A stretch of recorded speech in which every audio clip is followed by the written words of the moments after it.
গ্রামের বাড়িতে বেড়ানোর কথা ছিল 7 দিন, সেইখানে বেড়ালাম 14 দিন। দুঃখের বিষয় হলো বাবার বাড়িতে বেড়াইতে পারলাম না 5 দিন। তো ঈদের 2-3 দিন পরে বাবার বাড়িতে আর কি যাওয়া হয়েছিল। তো মনে হয় যে 2 রাত আর কি একদিন থেকে চলে আসলাম। তো যেহেতু আর কি শনিবার দিনে ঢাকায় আসার কথা ছিল, তো সেই হিসাব করে আর কি বিদায় নিয়ে বাবার বাড়ি থেকে আর কি চলে আসছি। আর শ্বশুর বাড়িতে আসার পরে একটা আর কি দাওয়াত পাইলাম। তো দাওয়াতে আর কি আটকে গেলাম। যাই হোক, তো দাওয়াতের ভিডিওটা কিছুদিন পরে আর কি দেব ইনশাআল্লাহ। আর গ্রামের বাড়িতে আসার পরে তো একদমই শান্তি নাই বললে আমার চলে, কারণ আমার বাবুর গ্রামের বাড়িতে একদমই মানায় না। তো আসার পরে আর কি অসুস্থ হয়ে যায় অনেকটা আর কি। আর এই যে গাব গাছ প্রচুর পরিমাণে কিন্তু গাব ধরছে, আর এই গাব কিন্তু অনেক শৈশবের ছোট সময়কার আর কি স্মৃতি মনে করিয়ে দেয়। তো আমার বাবার আর কি ঘরের পিছনে এই গাব গাছটা এত পরিমাণে গাব ধরছে মাশাআল্লাহ। তো রোজার ঈদে আর কি আসার পরে দেখলাম যে গাবের একদম ভারে গাছটা আর কি হেলে গেছে। দুঃখের বিষয় গাব খড় মানুষই নাই। তো বাড়িতে আসার পরে আমার ভাতিজা বলতেছে আমাকে যে ফুপু তুমি কি গাব খাবা। তারপরে তো আমার ভাতিজা আর কি গাব গাছে উঠে আমাকে একটা ভিডিও করে দিল।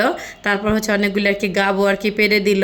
গাবগুলি কিন্তু সবাই আর কি মজা করে খাইলাম। তো বাসায় যেহেতু অনেকটা পরিমাণ আর কি মানুষ, তো বাবার বাড়ি শ্বশুর বাড়ি 2 বাড়ি মিলেই কিন্তু মাসাল্লাহ অনেক অনেক বেশি মানুষ। আর সেইখানে আমি ঢাকা শহরে এসে পুরাটা আর কি একা জীবনযাপন করি। সবই আর কি নিয়তি। আবার সবাই বলতে পারেন এত মানুষ তো গাব খায় না কেন। আসলে একটা জিনিস কত খাওয়া যায়, খাইতে খাইতে কিন্তু একসময় একদম আর কি মুখ ফিরিয়ে নেয়। যাই হোক, তো আমরা যেহেতু আর কি খাই না সচরাচর, এর জন্য আমাদের কাছে আর কি ভালো লাগছে। আর এই তো দুপুরে আর কি খাইতে বসলাম। তো আমার আর কি মন চাইতেছিল বেশি করে ঝোল দিয়ে আর কি ভাত খাবো খাসির মাংস দিয়ে। যাই হোক, তো মা আর কি খাসির মাংস রান্না করছে, অনেক মজা করে আর কি ভাত খেয়ে নিলাম। তারপর খাওয়া দাওয়া করে রেডি হয়ে আর কি ফরিদপুর চলে আসছে মেয়েকে ডাক্তার দেখানোর জন্য। কারণ মেয়ের অবস্থা অনেকটা পরিমাণে আর কি খারাপ, ঘা দিয়ে পুরো শরীর আর কি ভরে গেছে। যেহেতু ওর শরীরে প্রচুর পরিমাণে অ্যালার্জি, ধুলাবালি, মশা পিঁপড়া। এটা আর কি কামড় দিলে মশা পিঁপড়া বা ধুলাবালি শরীরে লাগলে আর কি চুলকায় ঘা হয়ে যায়। এর জন্য আর কি বেশি সমস্যা হয় আর কি ওকে নিয়ে। তো যেখানে আর কি ডাক্তার দেখাইতে আসছে, তো ওইখানে দেখলাম যে একটা করমচা গাছ। তো করমচা এতটা পরিমাণে ধরছে মাশাল্লাহ দিলে। তো আমার বাবু তো বোঝে না, ও একটা আর কি চাইতেছিল, তো ওকে একটা আর কি ছিঁড়ে দিছি। তো একটা কামড় দেওয়ার পরে আর কি ফেলে দিছে, যেহেতু করমচা অনেকটা পরিমাণে টকের জন্য। তারপরে আর কি ওকে আর কি টেস্ট দিছে, ব্লাড আর কি টেস্ট। তো টেস্টের রিপোর্টটা বের হইতে প্রায় আর কি 2 ঘন্টার মতন সময় লাগবে। তো বিকেলের দিকে একটু একটু আর কি ক্ষুধা লাগছিল। তারপরে আর কি একটু চিপস, তারপর ডাব আর কি খাইছিলাম। যাই হোক, তো ডাবের আর কি ভিডিওটা নেওয়া হয় নাই। তারপরে যে রিপোর্ট আর কি বের হওয়ার পরে ডাক্তারকে দেখাইলাম। তারপরে তো অনেকগুলো আর কি ওষুধ দিয়ে দিল। ওষুধ খাইতে খেতে আমার মেয়েটার পেট ভরে যায় 3 বেলা। ও আর খাবার খাবে কখন? এমনিতে তো খাবারটা খাইতেই চায় না। তারপরে ওষুধ খাইতে খেতে 12টা বেজে যায় গ্রামের বাড়িতে আসার পরে।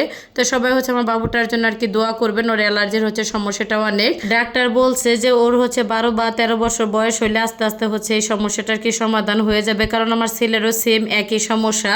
তো মাশাআল্লাহ, যেহেতু আর কি আমার ছেলেটার 13 বছর আর কি প্লাস হয়ে গেছে, এখন কিন্তু অনেকটা আর কি সমাধান আর কি হয়ে গেছে। যাই হোক, আর ডাক্তারের কাছে আসলে না সময় মেপে কখনোই আসা যায় না, লিমিটেড সময় নিয়ে আসতে হয়। যাই হোক, তো মাগরিব আজানের পর ডাক্তার ওইখান থেকে আর কি বের হয়েছে। তো অনেকদিন পরে আর কি ফরিদপুর শহরে সুন্দর করে একটুখানি আর কি ঘুরে নিলাম এক উসিলায়। তো পথে আর কি জাম পাইছিল আমার হাজব্যান্ড, তো জাম আর কি কিনে নিল। তো কেনার আর কি ভিডিওটা দিতে পারলাম না। যাই হোক, তো রাত যেহেতু আর কি হয়ে গেছিলো, তো বাড়িতে আসার পরে আর কি আমার ভাবিকে বললাম, মেজো ভাবিকে, যে জামগুলি মা খান। আর জামগুলি এতটা মিষ্টি ছিল, খুবই ভালো লাগতেছিল খাইতে। বেশি করে কাঁচামরিচ আর লবণ দিয়ে জামগুলি মা খাইছে। বাড়িতে যেহেতু অনেকটা পরিমাণে সদস্য, ফুরাইতেও কিন্তু অনেকটা সময় লাগে নাই। তো সব মিলে কেমন লাগলো আজকের ভিডিওটা সবার কাছে অবশ্যই কিন্তু কমেন্ট করে জানাবেন। তো ভিডিওটা আমি এইখানে শেষ করলাম। সবাই ভালো থাকবেন, সুস্থ থাকবেন। আসসালামু আলাইকুম।